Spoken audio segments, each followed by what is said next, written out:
Baik, bismillahirrahmanirrahim. Assalamualaikum warahmatullahi wabarakatuh. Waalaikumsalam warahmatullahi wabarakatuh. Pemirsa, kembali lagi bersama kami di podcast Dato Karama TV, jurusan Komunikasi dan Penyiaran Islam, Universitas Islam Negeri Dato Karama Palu. Pemirsa, pada siang hari ini kita kedatangan salah satu tamu kita yang sangat istimewa di kampus Seribu Mimpi ini, yaitu dengan Bapak Rektor kita tercinta. Dengan hormat saya sebutkan nama beliau, Bapak Profesor Dr. Haji Lukman S. Tahir. Halo Pak, Assalamualaikum, apa kabar? Baik, alhamdulillah. Waalaikumsalam warahmatullahi wabarakatuh. Melihat dari raut wajahnya, Bapak mungkin terlalu banyak kesibukan untuk kampus Seribu Mimpi, Pak ya? Tidak juga sih sebenarnya, karena itu menjadi tugas dan kewajiban saya. Iya, semoga kita mahasiswa juga di kampus Seribu Mimpi bisa mendapatkan kesan yang baik untuk Bapak Rektor kita Insya yang Allah, tercinta. Insya Allah. Nah, pemirsa, mungkin hari ini kita sedang bersama dengan Bapak Rektor kita, yang mana kita akan coba berbincang-bincang persoalan tagline baru yang dikeluarkan oleh Rektor kita, yaitu sebagai kampus Seribu Mimpi. Ya. Nah, kalau dari saya sendiri berbicara tentang kampus yang Seribu Mimpi, seribu kan ini artinya banyak, berarti ada banyak harapan yang bisa digapai di kampus kita tercinta ini. Mungkin Bapak Rektor kita kan baru menjabat kurang lebih 10 bulan Pak ya. Nah, dari 10 bulan mungkin ada beberapa hal-hal yang sudah tercapai dan mungkin apalagi yang akan ingin dicapai untuk beberapa tahun ke depannya Pak. Iya, jadi gini, yang pertama saya ingin jelaskan tentang kenapa tagline kita Kampus Seribu Mimpi. Iya. Anda tahu nggak perbedaan antara binatang dengan manusia? Hanya ada pada mimpi. Jadi kalau ada orang yang hidupnya di kampus ini, lalu kemudian dia tidak punya mimpi, itu nggak ada bedanya dengan binatang. Karena binatang nggak punya impian. Dia hidup, dia nggak tahu ke depan itu mau buat apa. Nah, kalau dia manusia, mestinya dia harus punya mimpi. Dan mimpi itu harus diwujudkan. Ya. Kenapa harus diwujudkan? Karena masa depan itu hanya dimiliki oleh mereka yang percaya betapa indahnya itu mimpi. Jadi kalau Anda ingin menjadi bagian dari masa depan, maka bermimpilah. Dan kalau Anda percaya mimpi Anda itu, maka di situ keindahannya. Oleh karena itu, saya yakinlah bahwa anak-anak yang datang di sini, dari kampung semuanya, itu banyak sekali harapan-harapan mereka. Banyak sekali keinginan-keinginan mereka. Harapan dan keinginan inilah bagian dari mimpi. Nah, itulah sebabnya bermimpilah dengan setinggi langit. Ya, bermimpilah dengan setinggi-tingginya. Kalau sekarang ini Anda lihat kenapa saya begitu bergairah, meskipun baru 10 bulan, karena saya punya mimpi. Jadi kalau orang yang tidak punya mimpi itu sih sebenarnya dia nggak punya gairah dia. Nah, itulah sebabnya mimpi menjadi, filosofinya itu menjadi tangga utama untuk mencapai sebuah kebahagiaan. Nah, di 10 bulan saya ini udah banyak yang bisa kita lakukan.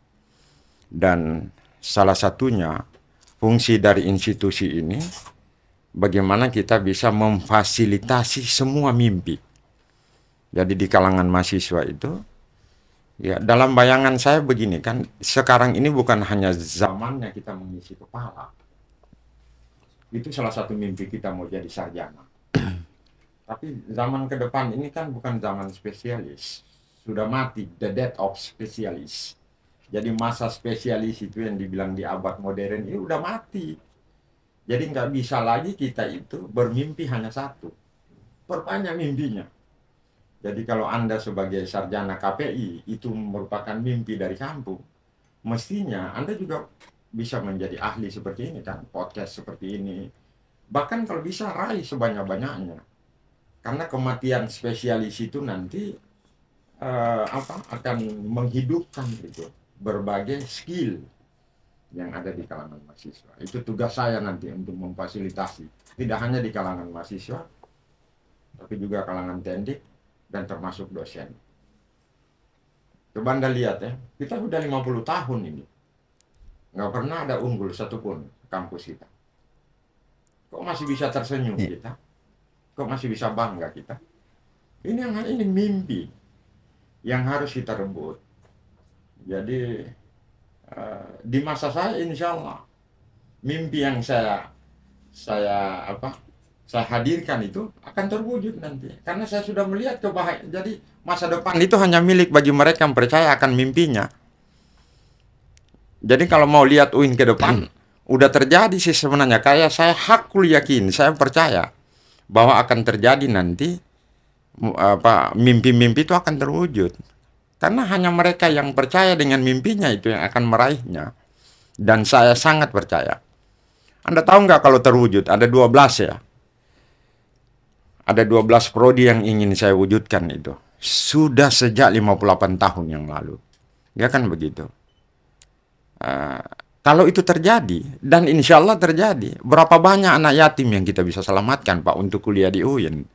Berapa banyak orang-orang miskin yang bisa kita selamatkan untuk kuliah di UIN?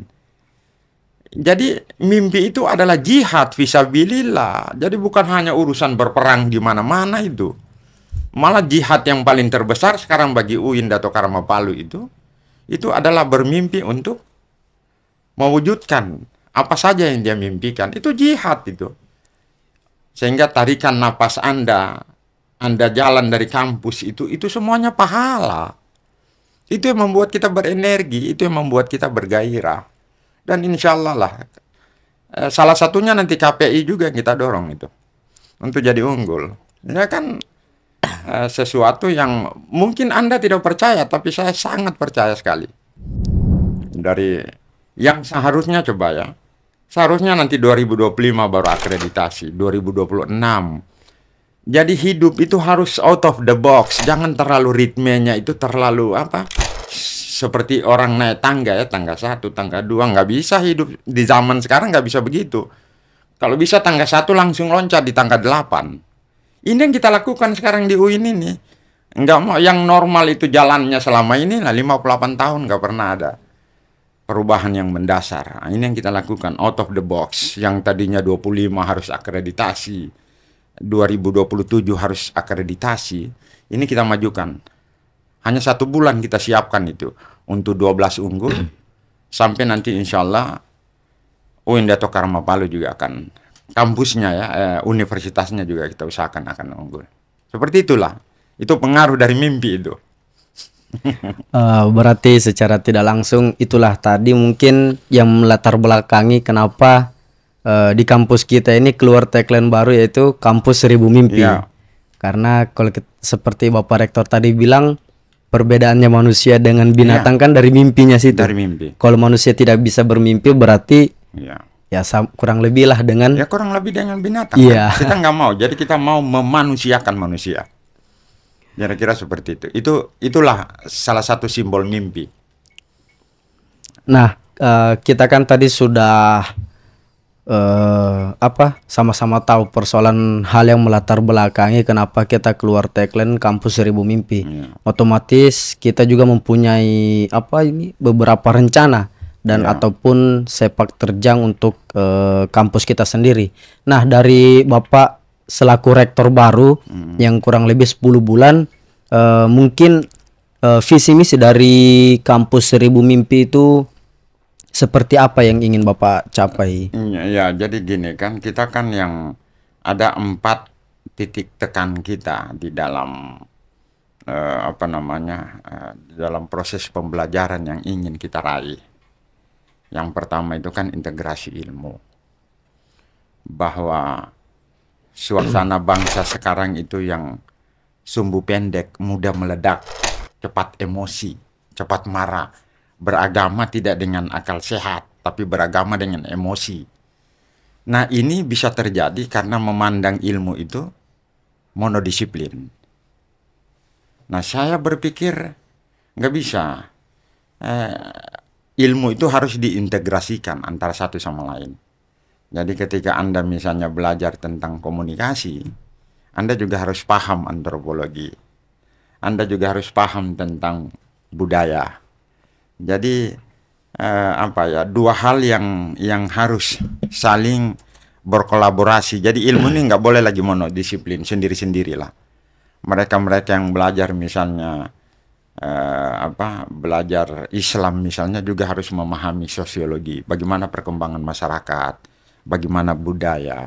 Nah, itu dia terwakili di dalam integrasi ilmu.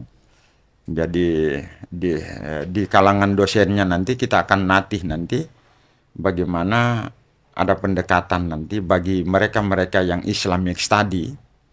Ya, misalnya ada yang dari tarbiyah, yang dari fuad, yang dari syariah. Ini kan selama ini mereka murni mempelajari Islam semata ya. Nah, itulah sebabnya nanti akan ada keterampilan yang kita ajarkan ke anak-anak UIN itu untuk bisa memahami yang namanya, bisa bawa eksavator lah. Jadi ada juga yang kearifan lokal kita berdayakan misalnya. Bagaimana anak-anak mahasiswi kita itu bisa menenun sarung donggala dan sebagainya. Itu kita akan fasilitasi, jadi banyak skill nanti yang kita akan lakukan. Itu untuk entrepreneurship, sehingga Anda keluar dan saya ingin menangkaplah ada mimpi-mimpi yang begitu banyak di kampus ini, yang nanti kita akan fasilitasi lah. Jadi sudah ada 2-3 perusahaan, saya sudah kerjasama dengan mereka. Nanti tinggal kesiapan anak-anak, nanti kita minta siapa yang kira-kira punya hobi untuk misalnya bawa eksavator. Jadi ketika misalnya mau mendaftar jadi pegawai negeri, belum bisa, ada ruang, ada kesempatan, Anda bisa pakai itu sertifikat kursus eksavator atau loader, ya kan gitu kan, itu untuk melamar di perusahaan lain. Itu entrepreneurship. Yang ketiga kearifan lokal. Karena UIN Palu ini dia berada di bumi Tadulako, tentunya dia harus meramu juga kearifan lokal yang ada di sini. Nah, ini juga menjadi bagian. Anda jangan berpikiran mendunia, tapi Anda lupa lokalitas. Nah, UIN Palu ini ingin memadukan ini, meskipun cara pandang kita itu bersifat global, tetapi lokalitas juga itu harus kita jaga. Itu insya Allah ada di divisi saya itu. Dan yang terakhir moderasi beragama. Jadi moderasi beragama itu menjadi juga citra kita, menjadi style kita juga, agar supaya tidak sumbu pendek, tidak cepat meledak. Tahun ini ada satu ya mahasiswa non muslim yang masuk. Itu masuk di FEBI dia. Itu masuk di FEBI. Ya. Jadi teman-teman di kalangan kampus itu jangan kaget, akan banyak nanti yang non-muslim masuk di sini untuk kuliah bersama-sama kita. Dulu ketika saya dekan Fuad ya, itu ada 8 orang non-muslim yang saya terima. Nah, pasca itu kan hilang. Ini sekarang kita mulai buka, makanya saya juga bilang bahwa UIN Dato Karama Palu itu adalah rumah bagi semua agama. Nah, ini mulai masuk satu persatu mereka yang ada ini di FEBI nanti. Nah, jadi di sini kan perlu moderasi beragama. Bagaimana kita menyikapi kok ada orang yang non muslim yang belajar di kita ini. Itu harus kita siapkan itu istilahnya pandangan dunianya. Salah satunya itu biar ketika sarjana nanti dari UIN Dato Karama Palu, insya Allah saya percaya itu bahwa penanaman tentang Islam yang rahmatan lil alamin itu ketika Anda semuanya selesai, insya Allah lah bisa nanti masuk ke dunia masyarakat.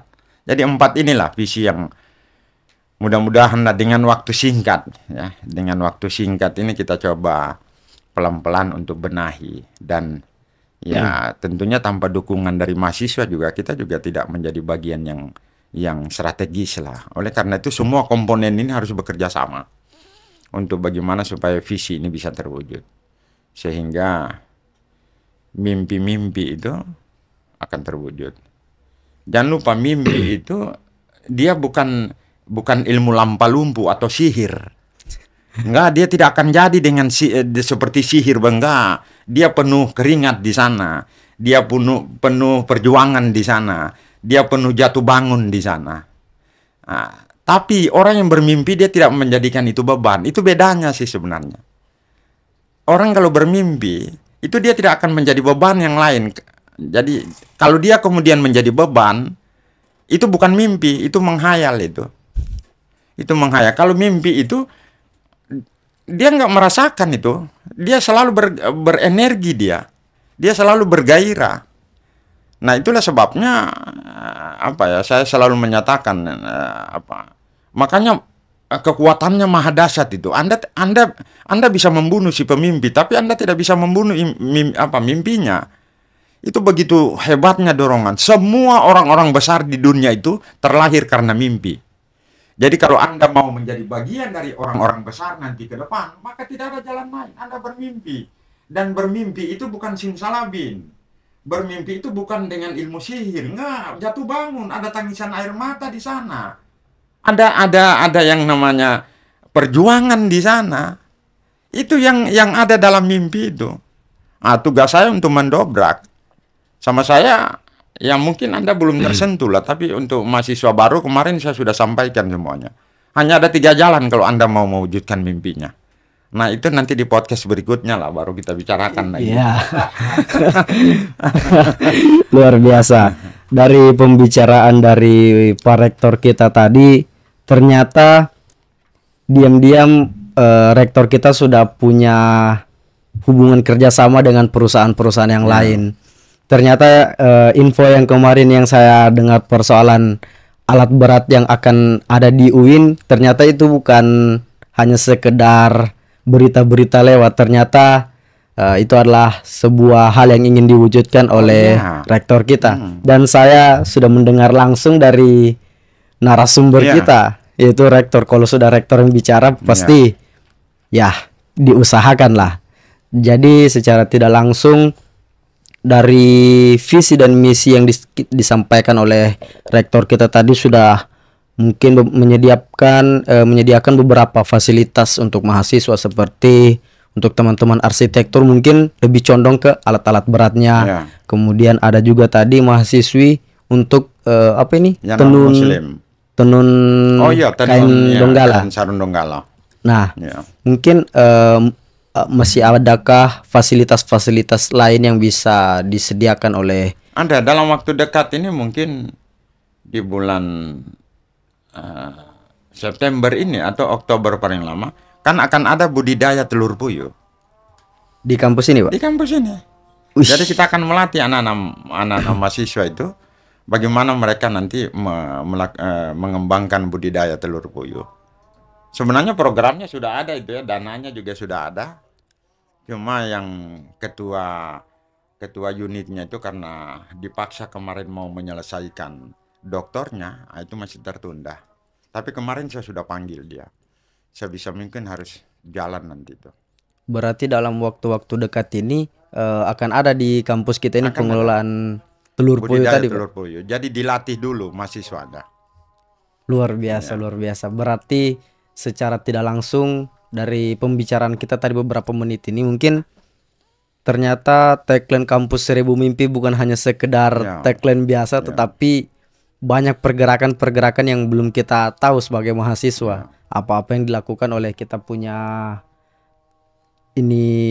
dosen-dosen kita untuk berjuang persoalan jadi fasilitas. Jangan lupa ya, jadi mimpi itu bukan ilmu sihir ya. Bukan instan dia. Jadi ketika saya menyatakan seperti itu bukan berarti besoknya sudah harus jalan, enggak. Ya, kita punya strategi, kita punya langkah-langkah untuk mewujudkan itu. Jadi, tetapi Anda akan lihat nanti akan terjadi semuanya. Enggak ada yang hayalan di sini. Semuanya akan terwujud itu. Nah, jadi setelah tadi dari rektor sudah menyediakan beberapa fasilitas, tentunya ada program khusus untuk mahasiswa-mahasiswa yang berprestasi begitu.